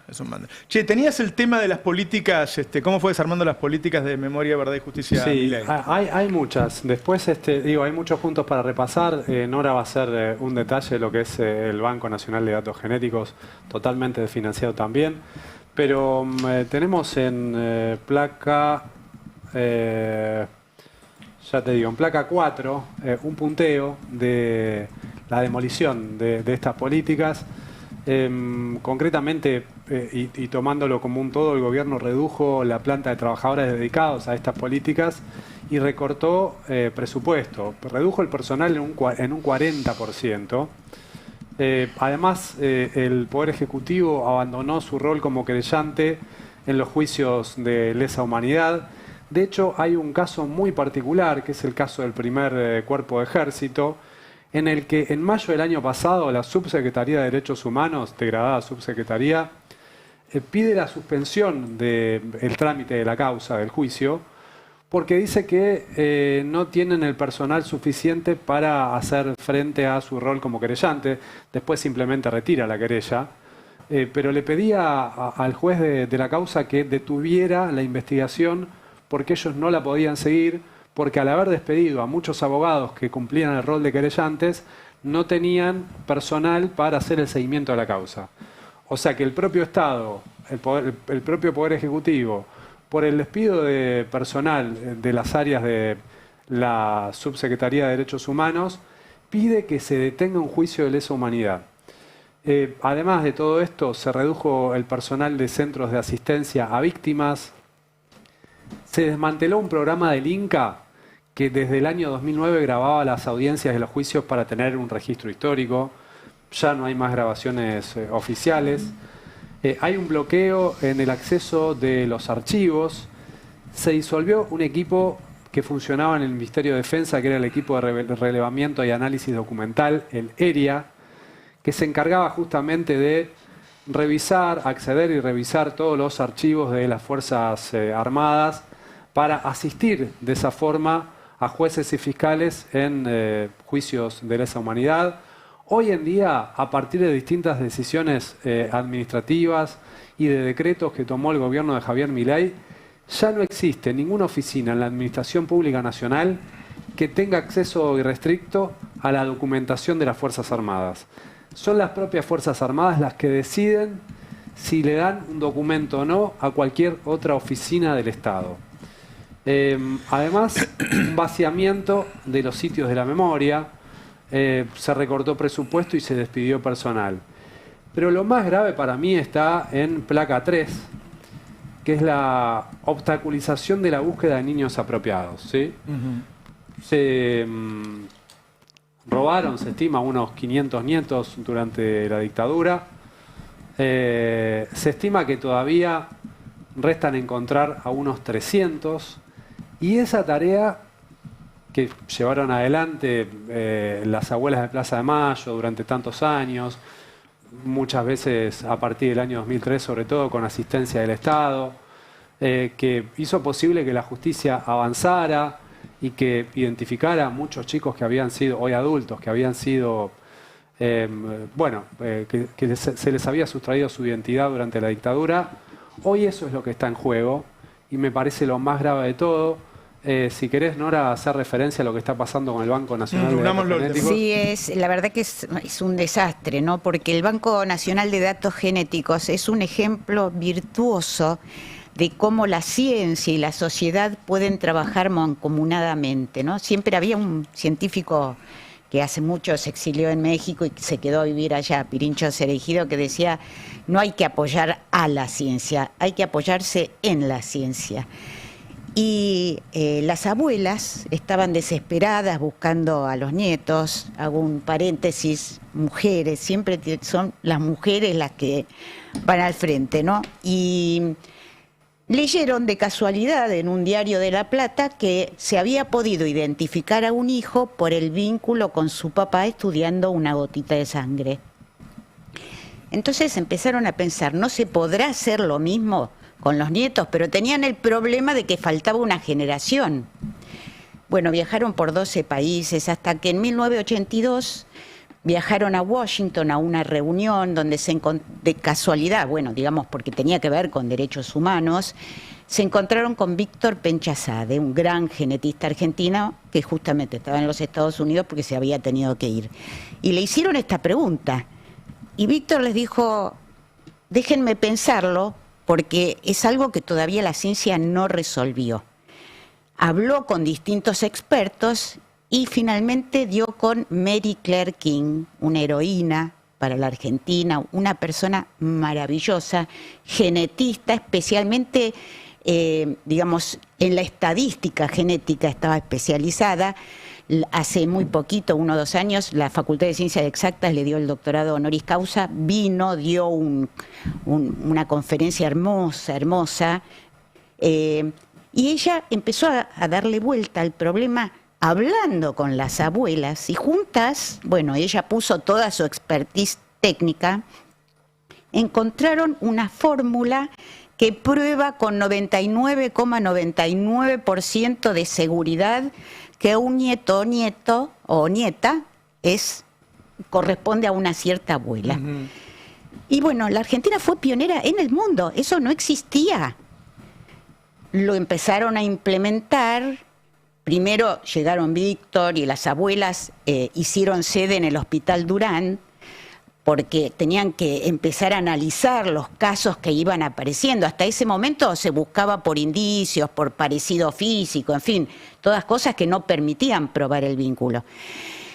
Y justamente a poco de empezar a trabajar se dieron cuenta que necesitaban un lugar donde depositar esas muestras. Y así nació el Banco Nacional de Identificación Genética, donde hoy hay 10.000 muestras.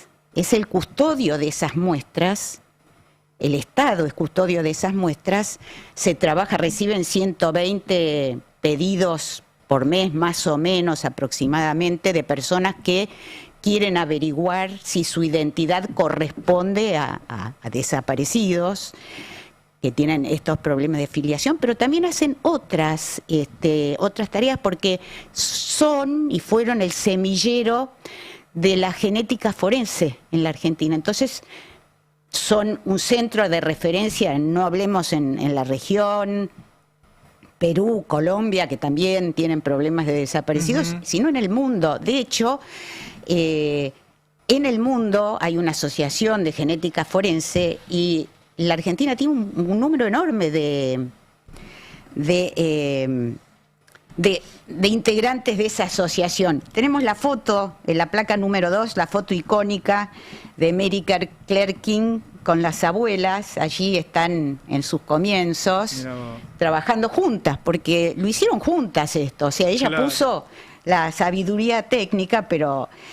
Y bueno, ¿qué ocurre hoy con el Banco Nacional de Datos Genéticos? Después de pasar de su máximo de inversión en 2022, que fueron más o menos 6.200 millones de dólares, de pesos a valores constantes, se le redujo casi el 60% de su inversión. Tenemos la placa número 3, siempre una imagen vale más que 1000 palabras. La placa número 3 es el presupuesto, cómo bajó, fue bajando continuamente y por supuesto con los recortes, en este caso hachazos de presupuesto enormes, llega también la migración del personal. Y la migración del personal, la placa número 4, bajó, tenía 47, tampoco que eran miles de personas, 47 personas súper especializadas, además que desarrollaron y acumularon una experiencia que, como digo,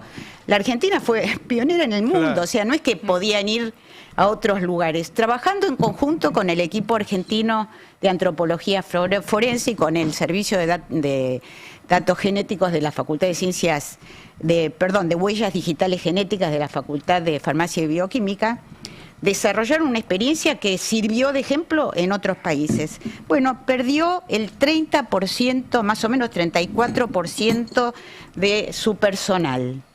Es el tercer organismo que mayor drenaje sufrió en estos 2 años. Hay una política para la destrucción de todo lo que se refiere a derechos humanos. Y a mí me parece que tiene su lógica con que en el fondo es siempre lo mismo. Es el poder económico tratando de que desaparezca todo indicio de resistencia. Y bueno, esto, encontrar a los bebés es un símbolo. Todos rejuvenecemos cada vez que aparece un bebé, ¿no? ¿Qué sé yo? Bueno. ¿Cómo justificás, ¿no? Que desde el Estado, desde el gobierno en este caso, se esté obstaculizando concretamente? Gracias a la tarea de ellos, como digo, y con los otros dos organismos, organizaciones, se recuperaron 140 nietos hasta ahora, de los aproximadamente 500. Y tenemos, si podemos pasarlo, un tape, un audio, el número 5, donde un genetista forense, doctor en genética forense, biólogo, doctorado en la Facultad de Ciencias Exactas, pero que trabajó en 2020 en el banco, nos cuenta un poco por qué es tan importante preservarlo, ¿no? Que no podemos perderlo. Bueno, no hablemos de las 10.000 muestras, pero además todo el conocimiento que se adquiere allí. Claro. Es la escuela de los genéticos forenses. Básicamente es darse un tiro en el pie, ¿no? Va a este punto, el Banco de Datos Genéticos hoy es el que hace los estudios de calidad en la Sociedad Argentina de Genética Forense. O sea, es una institución de base. En el cual de gran parte de los mismos o fueron formados ahí, o fueron formados en el equipo argentino de antropología forense, o fueron formados en el servicio de huellas dactilares, que depende de la Facultad de Farmacia y Bioquímica. Claro. Entonces, como para tener presente un poco el rol en sí de la institución, desde ya lo conoce todo el mundo, uno, no sé, yo tengo colaboradores en Noruega, en Italia, y no hay gente dentro del campo que no conozca el rol del banco. Y que en muchos casos también saben que está siendo atacado, ¿no? Entonces es un poco eso dentro del rol, peso de la institución, de estas instituciones, y lo que significa el ataque, que es el ataque más que nada a una tradición científica del país, ¿no? Y es un corte en una cadena de inversión de recursos de años. Está siendo atacado, dice, claramente, ¿no? Está siendo atacado. Hay otros datos, mira, que quería compartir sobre esta decisión del gobierno de obstaculizar la búsqueda de los nietos, y hay que decirlo así, y en todo caso que el gobierno dé las explicaciones. En placa 3, tenés que se limitaron los análisis genéticos de quienes viven en el exterior. Hay muchos, dado la cantidad de personas que se tuvieron que exiliar, que viven en el exterior. Eso se hacía vía Cancillería y hoy están limitados. Dentro de la CONADI, que es la Comisión Nacional por el Derecho a la Identidad, se cerró la Unidad Especial de Investigación que trabajaba en coordinación con jueces y fiscales. Era una suerte de unidad de investigación prejudicial que aportaba mucho a esas causas en las que se investigaba el paradero de los chicos robados. Antes de eso, antes de que se cerrara esa unidad, ya los ministerios de Defensa y de Seguridad, en ese momento encabezados por Petri y por Patricia Bullrich, restringieron el acceso a documentos de las Fuerzas Armadas y de Seguridad, les negaron a esta unidad de la CONADI el acceso a esos documentos, después simplemente o directamente lo negaron legalmente, antes de que se negara legalmente ya tampoco lo entregaban, y la planta de trabajadores de la CONADI, en paralelo a lo que pasó con el Banco Nacional de Datos Genéticos, se redujo también en un 40%. O sea, si vos tomás todas estas medidas, vos estás buscando como gobierno que se detenga la identificación de nietos robados en la dictadura. Claro. Bueno, claro. Habría que ver... Que sigue siendo un delito, es un delito que está sucediendo hoy. ¿No? O sea, otra vez cómplices de un delito están siendo. De hecho, el Banco de Datos Genéticos permaneció en el 2025 durante varias semanas acéfalo, porque la directora que estaba se le venció el mandato y tenían que renovarlo. Tienen que hacer un concurso, de hecho que no lo están haciendo. Lo tiene prorrogado el mandato, pero eso ocurrió después de algunas semanas en las que el organismo quedó acéfalo. Y en esas semanas todos los trámites, todos los análisis quedaron paralizados también. Claro. Y otro tema que la justicia calla y otorga, ¿no? Porque podría intervenir la justicia ante este hecho, como piensa el gobierno, ya queda claro hoy sacado en el video, pero la justicia podría intervenir. La Corte Suprema podría decir algo, donde terminan muchos de los juicios por crímenes de lesa humanidad. Obviamente no dicen nada, ¿no? Es una justicia que justamente muy dependiente del poder económico, ¿no? Y de sus designios. Hay nuevos datos de la confianza en el gobierno, ¿no? Sí. Bueno, vos venías diciendo... ¿Confianza? Un gobierno... Desconfianza. Un gobierno que viene a la baja, que está en uno de sus peores momentos, claramente. Ayer traje dos sondeos que salieron ayer de dos universidades que no son ninguna de las dos K, les anuncio. La de Itela y la San Andrés. Me parece que ninguna de las dos es K. Y no sé. Esta es el índice de confianza en el gobierno de la Universidad de Itela, que saca todos los meses desde 2001. Y ahí lo marca, variación menos 3,5%. Es lo que cayó en el último mes.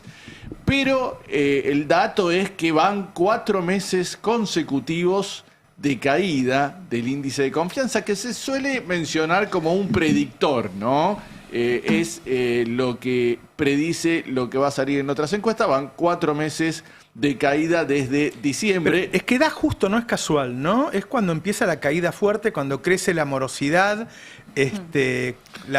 Todos los meses de las elecciones. Claro, todos los meses hay caída salarial en términos reales. Todo pasó a partir de... Sí, después de las elecciones, noviembre, diciembre. La morosidad crece desde mitad del año pasado. Se acentuó. Se dispara para arriba, se acentuó. Pero este dato que muestra FER... Había subido a fin del año pasado. Sí, había subido. Había mejorado. Digo, el índice ahora está más o menos en los mismos indicadores que en octubre pasado. Yo, para introducir un matiz nada más. Con esta popularidad de Milei, con este nivel de popularidad, sacó 40%. Con una diferencia. De las elecciones de octubre. En el proceso que estaba describiendo vos, se veía en la placa, estaba en subida. Ahora está en caída. Sí. Vos claro, estás hablando, no es lo mismo cuando pasás por un lugar subiendo que pasás bajando. No, pero además me parece que hay que revisar mucho y volver a estudiar qué pasó ahí, ¿no? ¿Qué pasó en esa elección? ¿Cuánta gente se asustó y dijo vuelve el kirchnerismo? ¿Cuánto ayudó lo de Trump? ¿Cuánto ayudó el miedo a que explotaba todo? Porque todos pensaban, bueno, este tipo cae la semana que viene. Esto es un desastre. Algo pasó ahí, hubo un factor miedo, ¿no? Sí, totalmente. Yo creo que las dos cosas, ¿no? El hecho que la gente dijo, uy, qué desastre que va a pasar si pierde Milei. Yo te digo una cosa. Y la ayuda de Trump lo ayuda. En los últimos días vi un montón de indicios de que, no de que cae el gobierno, pero sí de que pierde, pero entre grandes empresarios, el acercamiento que veo a algunos que quieren estar más cerca de Axel, la movida de Macri. Macri dice hay que evitar de todas las maneras posibles que Kicillof sea presidente. Hay un montón de gente que está... Y la primera vez que lo veo, ¿no? ¿Vos lo ves, Roberto? ¿Lo ves? Yo lo veo, para mí es muy factible porque viste que a veces pierda Milei y me da la impresión de que el presidente va a ser Axel. ¿Sí? Uno se puede comer un microclima, puede...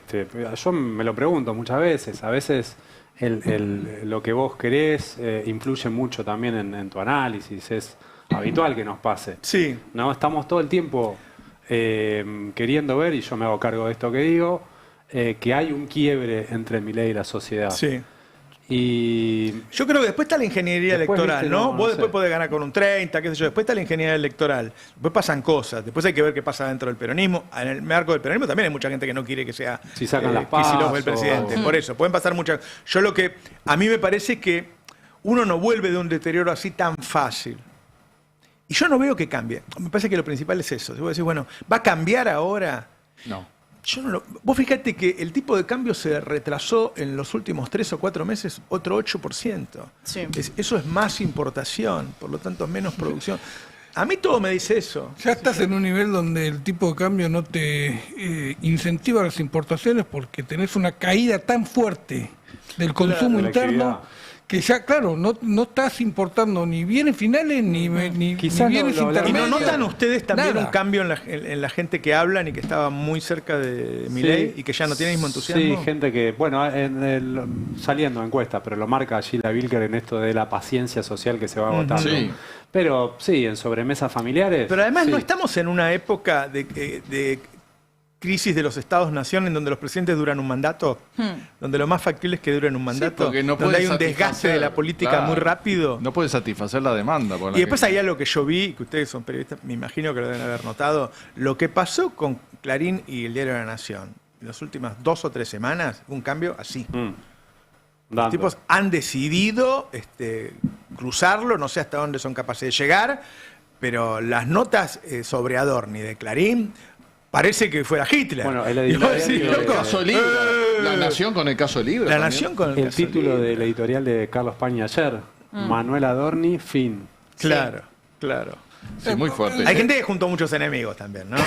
Sí, hay un dato de la Ditela, la placa 3, que a mí me sorprendió mucho, que es el tema del rango etario. Y Milei, que sabemos que tuvo siempre su núcleo duro entre los más jóvenes, tuvo una caída entre los 18 y 29 años, o consultados entre 18 y 29 años, del 25,8%. Claro, 30% de estos barras- chicos están desocupados. Nosotros los estamos llevando a debutar a estos. Las 3 barras, bueno, espectacular. No hacía falta un poquito de ese humor de hace 20 años. Yo crecí con ese humor. Me siento como en casa. Las 3 Son todos barras, dedicados a las 13. las 3 barras son Horrible. enero, febrero y marzo, ¿no? Por eso es que se nota ahí la caída en el rango etario 18 a 29 años. Es el sector más afectado por la desocupación. Claro. Yo hice ese paralelismo, ¿no? Porque la desocupación subió un punto, pero entre los jóvenes subió más de 3 puntos. Y eso me parece que se nota. Yo creo que está variando el apoyo a Milei y hoy pasa a convertirse en algo más parecido al PRO. O sea, está sumando el antiperonismo. Claro. Dejó de tener esa cosa que tenía de los jóvenes, incluso de clases populares. Se sienten muy desilusionados.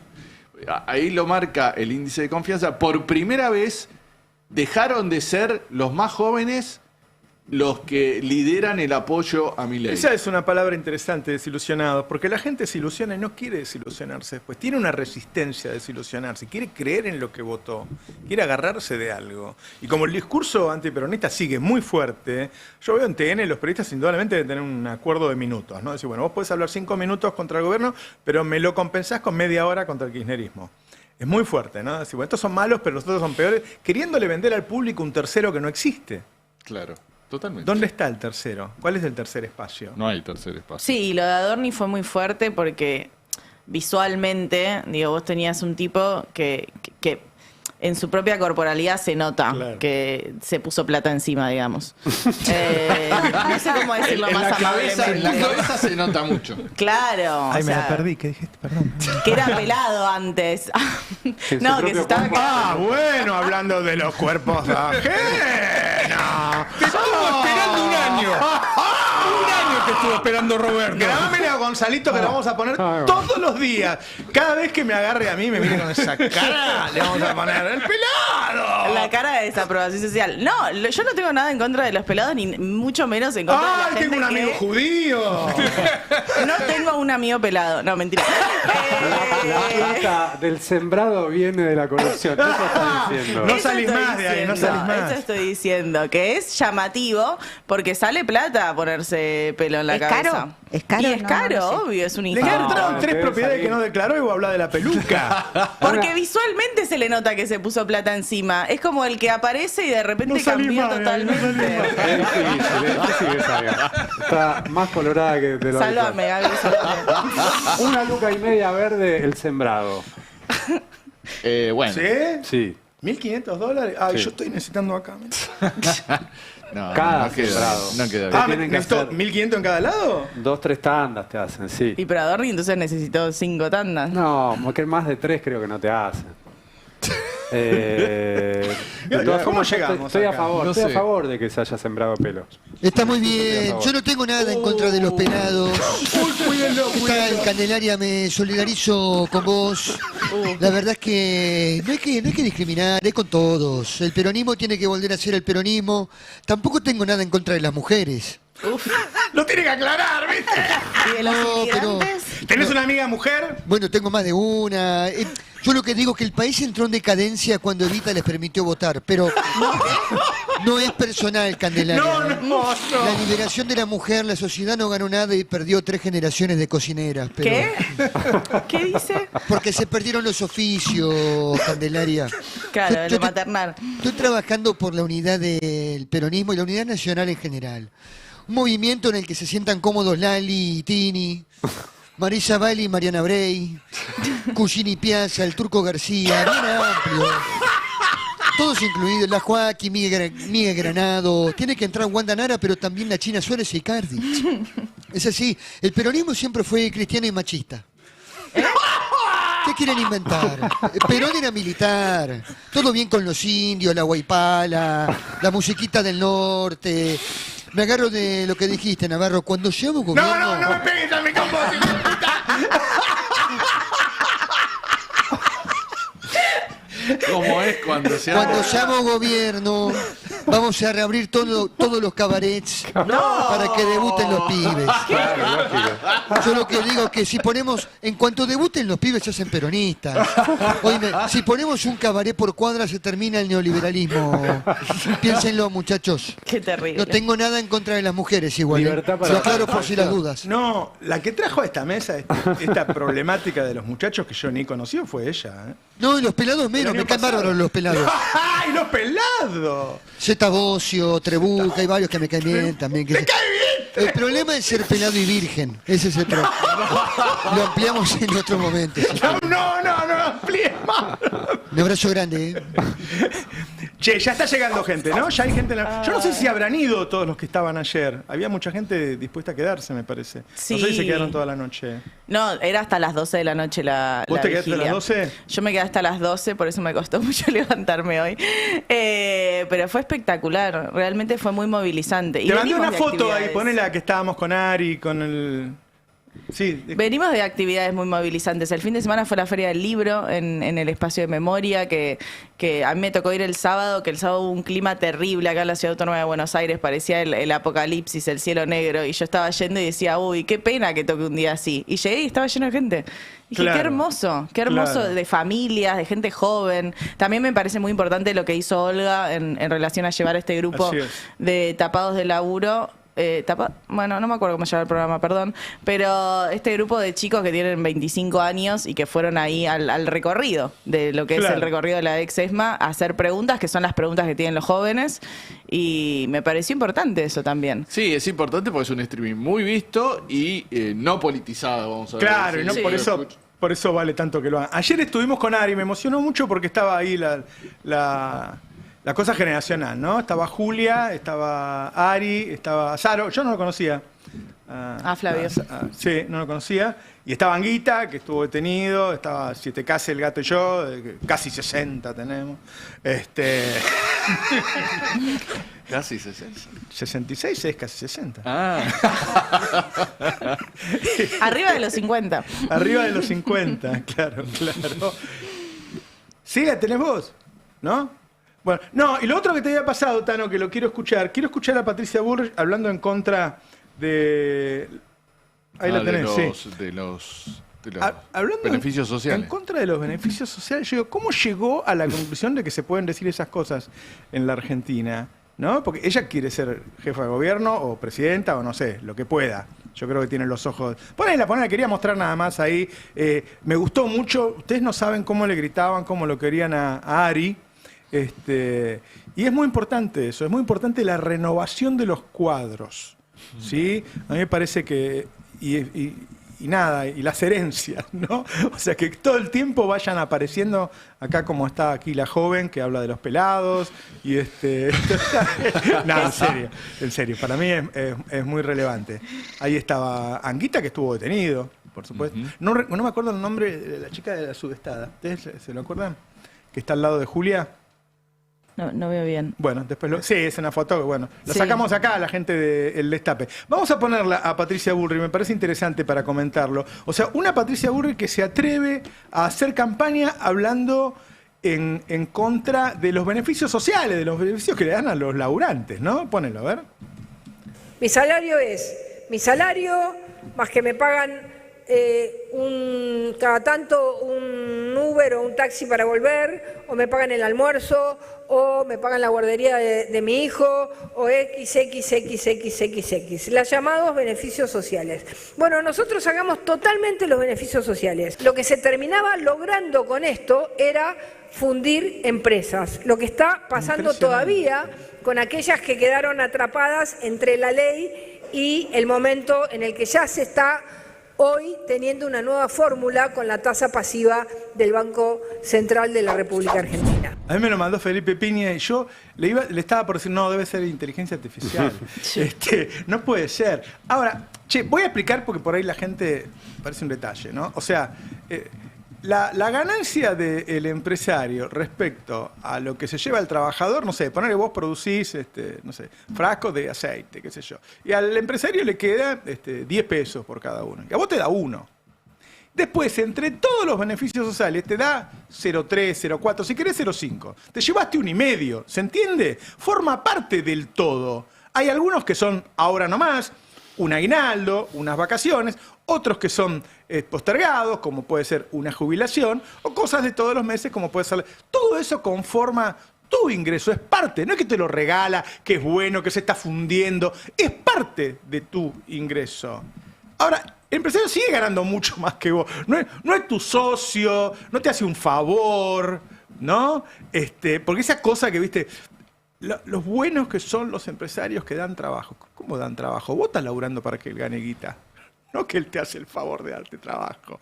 Ahora, yo digo porque si Bullrich lo dice, debe pensar que hay una parte de la sociedad que está de acuerdo con lo que está diciendo. Que tenés que sacar la guardería de los chicos, no sé, no. Seguramente hay una parte. Lo que es inentendible es que ella piense o que suceda que esto pueda ser un discurso de mayoría. Claro. Eso es como que vos decís, hay un problema grandísimo en esta discusión pública de que aquel que presenta un discurso que es un discurso claramente dirigido a una mayoría tiene la potencialidad de convertirlo en un discurso de mayoría. Claro. Y que no sea un escándalo que diga esto. No hubo un escándalo. Y aparte que diga que, o sea, porque le pagás la guardería a 10 empleadas o de empleados, se funde la empresa. Está hablando del cálculo indemnizatorio. La principal causa de que se fundan las empresas son las guarderías. Claro. Aparte siempre me acuerdo cuando contaste que hablabas con un empresario y él te decía que en los últimos años el porcentaje de los balances de las empresas que corresponde al costo salarial es cada vez menos. Sí, claro. Las empresas cada vez gastan menos en el costo salarial. Absolutamente. La colega de Sudestada, Natalia Bericato. Habló muy bien, habló muy bien. Bueno, en los medios de comunicación invierten mucho más en Google, en Instagram, en Facebook, qué sé yo, que en trabajadores. Y sin embargo siguen con ese discurso. Aparte, ¿cómo podés...? Volvemos al principio. El sistema está armado así ahora. Volvemos al principio de cuando hablábamos de la clase empresarial y de la crueldad. Y hoy hay una exhibición de crueldad. ¿Cómo podés decir, eliminamos todos los beneficios sociales? Esa es una cosa realmente increíble, ¿no? Y seguro que después la aplaudieron también, ¿no? Los tipos. Es una cosa increíble. Sí, tendría que buscarlo el video completo a ver qué pasa cuando ella termine de hablar. No sé quién es el público. Sí, ya te digo, me enteré me lo mandó Felipe, yo no lo podía creer. En serio, dudé de que fuera ella. Y se habrá equivocado, Felipe. No, se nota que está hablando del cálculo indemnizatorio, ¿no? Porque ellos no tienen la facultad para sacarle la guardería, sacar las cosas, pero que eso sí lo hicieron. En el cálculo indemnizatorio sacaron todos los adicionales del salario. Lo que te quiero decir es que cuando uno hace la cuenta, yo no sé, tuve empresas toda la vida, y cuando vos haces la cuenta del costo, haces el total. Tomás en cuenta los aportes, todo. Hay un global de cuánto te sale el trabajador. Incluso para la indemnización. Para la indemnización, toda empresa seria tiene en su balance todos los años algo que vos vas guardando para decir, bueno, un día voy a indemnizar. ¿sí? Un porcentaje de la masa salarial, vos la pones ahí, se supone, a resguardo, va a decir, bueno, un día la voy a necesitar. Todo eso forma parte del costo salarial. Y a vos el costo salarial te tiene que cerrar con todo adentro, incluso con la indemnización. Ahora, que haya indemnizaciones te salva de depresiones procíclicas. Porque cuando vos tenés una recesión y echan mucha gente, y esa gente se va a la casa sin plata, deja de consumir, profundiza la recesión. Entonces, es una mirada de muy corto plazo. Decirle al empresario, yo soy empresario, y me dicen, no, ahora te voy a sacar la indemnización. Yo, dame consumo, no me saques la indemnización, dame consumo. Pero vos seguís pensando en una Argentina con un consumo interno y un mercado interno. Y ellos no están pensando en una Argentina con un mercado interno. ¿Pero qué podemos exportar? ¿Gas, petróleo y cobre? Sí. ¿Qué vamos a Sí. exportar nosotros? Exactamente eso. Alimentos. Para que coman Bueno, la otros. minería deja, corregirme por favor, 3%. El resto se lo llevan las Pero además, empresas. cuando discutíamos si el campo alcanzaba o no, por lo menos vos vas a los pueblos agropecuarios y a todos les va bien en Hay esos movimiento. pueblos. Hay movimiento, claro. El petróleo y el gas pasa por un caño, se va y se la queda Manzano, ¿eh? Sí. No vemos nada nosotros. Y en minería, bueno, creció la actividad minera y cayó el empleo Y en cayó el minería. empleo. Sí. Yo lo que digo es que no tiene sustentabilidad política ese proyecto. En Lima había un muro que dividía la ciudad de los ricos de la ciudad de los pobres. ¿Vos te creés que acá no vamos a terminar con un muro que va a dividir? ¿Dónde? En Lima, la ciudad de ¿En Perú? Lima, en Perú, era famosa porque tenía un muro que dividía la ciudad de los ricos de la ciudad de los pobres. Y si vos querías trabajar, tenías que caminar hasta donde tenía las entradas, no podías cruzar aún teniéndolo a 100 metros tu puesto de trabajo, tenías que ir por las puertas que te habilitaba el ingreso. Era tan vergonzoso que la justicia hace algunos años ordenó que ese muro se demuela. Pero nosotros vamos a esa sociedad. Digo, lo que están pensando, pero no lo que está pensando Milei, lo que está pensando nuestra clase dirigente empresaria es eso. Claro, ese es el tema. Ese es el problema. No es que Milei quiere que Argentina sea exportador de materias primas y el resto que se las arregle. El problema que tenemos hoy es que quienes piensan eso son los dueños del capital en la Argentina. Claro. Que de hecho ya se reconvirtieron. Roca es ejemplo de eso. Está bien, él se pelea por Techín, pero él tiene el Tecpetrol. Él ya Claro. pensó en esa reconversión de Claro. la Argentina y ya tiene su pata puesta ahí y le va a ir muy bien con Tecpetrol. Entonces, Bueno, en estos días le debe estar yendo muy bien, ¿no? seguro. Rapalini, el presidente de la UIA, es inversor minero también, y por eso ahí se explica Claro, por eso no hablan, ¿no? su silencio.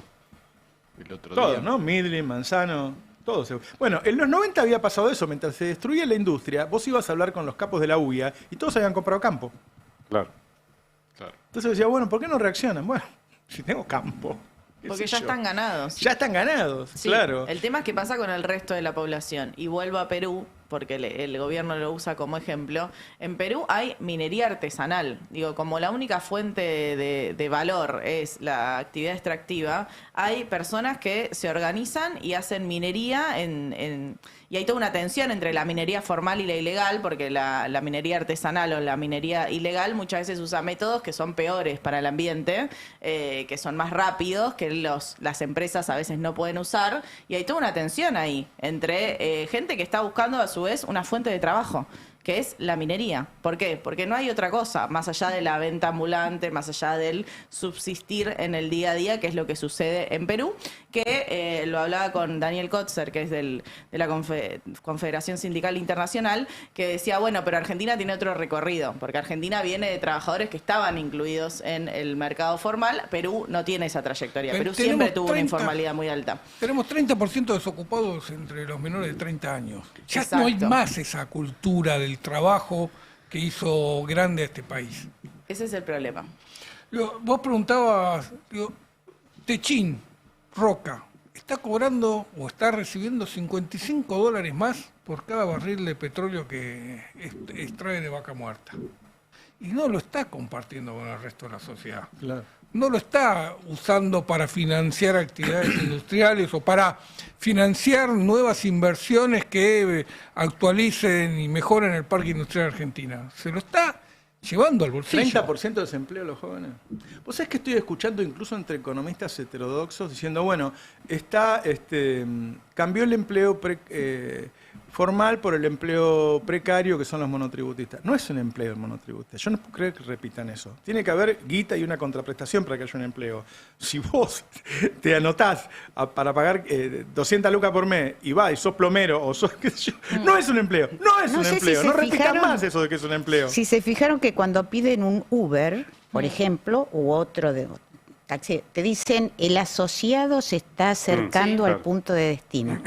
Y no solo eso, Uber viene a invertir acá, porque Argentina es casi de los únicos países que le da una reglamentación positiva. El mundo está discutiendo cómo hacer que estas plataformas se hagan cargo, por lo menos, del seguro de salud, que se hagan cargo de algún aporte previsional, digamos. Los estados están viendo como decir, che, tenés todos estos empleados tuyos, no les querés pagar un salario en relación de dependencia, bueno, asegúrate por lo menos que tengan salud y lo previsional cubierto. En eso está avanzando México, digo, no estoy hablando de Suecia o de Finlandia. Y Uber encuentra en Argentina un gobierno que le dice, sí, esclavizalos más, pueden trabajar 16 horas por día, no pasa nada. Claro. Es llamativo eso también, lo pienso como, digo, la empresa debe decir, y sí, hay que poner plata acá, por supuesto. Y lo festejaban el otro día, la inversión de Uber Eats. Cada vez veo más pibes en bicicleta entregando comida. Sí, pero no gastar en la moto. Hay que pedalear, ¿eh? Oh, sí. Guillermo Moretti, industrial santafesino, que creo hoy por hoy, junto con el Vasco de Mendiguren, debe ser las dos voces que están defendiendo la industria, dice, todavía hay gente que defiende la industria. Sí, lamentablemente no son las voces oficiales de la Unión Industrial Argentina, no es la Unión Industrial Argentina la que está a la cabeza de la defensa. Pero bueno, hay que hacer la salvedad de que hay el otro día cuando entrevistamos a Funes de Rioja, que no es industrial, pero fue el titular de la UIA hasta hace poco, y le preguntamos qué opina sobre que Milei dijera que quienes defienden la industria nacional son chorros. Él dijo, no hago declaraciones de política. Y bueno, es difícil, ¿no? Si eso así se van a defender. Claro. Bueno, lo que hizo Lumilagro fue querer congraciarse con Milei con esos posteos. Sí, claro. ¿No? Totalmente. Claramente lo hizo. Y de hecho, bueno, aparecieron Karen Reijard y Agustín Romo, entre otros, mostrando que tenían productos Lumilagro. Se volvió ya la marca oficial de la Libertad. Esas voces, ayer en TN lo llevaron a ese Márquez. Sí. Esos tipos estaban escondidos en una madriguera. Yo espero que vuelvan a sus madrigueras. No puede estar en el horario central de TN un tipo que dice esas barbaridades. Totalmente. Bueno, que lo de Lumilagro, que sea algo para congratularse, haber despedido... Sí, pero tuvo que achicarse, ¿no? Sí. Sí, es verdad, hay una resistencia a eso, sí, pero en la cabeza de ellos estaba validado. Claro, en la cabeza de ellos estaba socialmente quedó validado. Claro, porque después también quedó claro que era una publicidad contraria. Ahora, que son los herederos, ¿no? Claro. De lo que hicieron la empresa. Porque un tipo que tiene una fábrica no quiere importar. Quiere la fábrica, quieren los fierros, quieren la máquina. Los tipos están orgullosos de tener una fábrica, de los empleados que tienen y qué sé yo. Estos son los herederos. Claro, y el padre era que había participado en un spot de la campaña de Cristina en el 2011. Ah, mira vos, no sabía. No sé, por ahí lo podemos ver, porque es muy llamativo él contando, bueno, gracias a este gobierno yo pude avanzar una marca nacional, y el hijo libertario haciendo un acto de fe ayer, aparte... Qué papanata decir eso. Pero además yo pienso, ¿no? Si vos estás aclarando que importás los termos y nosotros tenemos una apertura importadora, entonces yo voy a Temu y me compro un termo. ¿Por qué voy a pagar más porque te dice Lumilagro? Sos tarado. O sea, perdón, ¿no? Pero ¿por qué te voy a comprar a vos que lo único que haces es importarlo y cobrarme un extra porque lo trajiste vos de China? Y lo traigo directo de China y listo. Él los trae, no es que él puso una fábrica en China. No, él los trae, lo que dejó acá en Argentina tiene que ver con el packaging, con ciertas cosas que hacen a la identidad de la marca Lumilagro, pero que si ya está aclarado que no se producen acá y se producen completamente en China, claro. ¿Cómo pagamos por marca, no? Ustedes saben que yo era distribuidor de aceite, el aceite cocinero salía, no sé, el doble que el aceite que hace Maxi Consumo. ¿Cómo se llama? Marolio. Y un día lo voy a ver al dueño de Marolio, cuando yo me dedicaba a esto, y lo veo que estaba cargando camiones con cajas que no tenían marca, no tenían nada. Digo, ¿y esto? No, se lo estoy vendiendo a Molino. Después le pone la etiqueta cocinero y lo vende. O sea que Molinos vendía aceite Marolio al doble cuando no le alcanzaba la producción y era el mismo. Claro. Se dice vender a fazón, ¿no? Le vendés, ¿sí? Pero se lo venía en la botella y todo, y la gente pagaba más porque se llamaba cocinero y era Marolio. Claro. Ahí tenemos el video donde participa Jorge Nadler, en ese momento director de Lumilagro, padre del actual Nadler, que bueno, ayer hizo todo eso con la cuenta. A ver cómo era el spot. Esta es una empresa que la fundaron sus abuelos, año 40, 41. Así que imagínate, para nosotros esto es mucho más que un negocio. Es nuestra vida, es nuestra identidad. El tema que en los 90 empezaron a entrar esos termos berretas de afuera, hechos con 2 mangos, y casi no vamos al tacho. Se quedó gente sin trabajo, un desastre. Porque el problema no es competir, el tema es en qué condiciones competir. Hoy acá laburan 285 personas. Y estamos exportando a todos lados. Le vendemos a América Latina, Estados Unidos, a Europa. Y el año pasado nos empresa marca país. ¿Te imaginas si nuestros abuelos vieran esto? No lo creerían.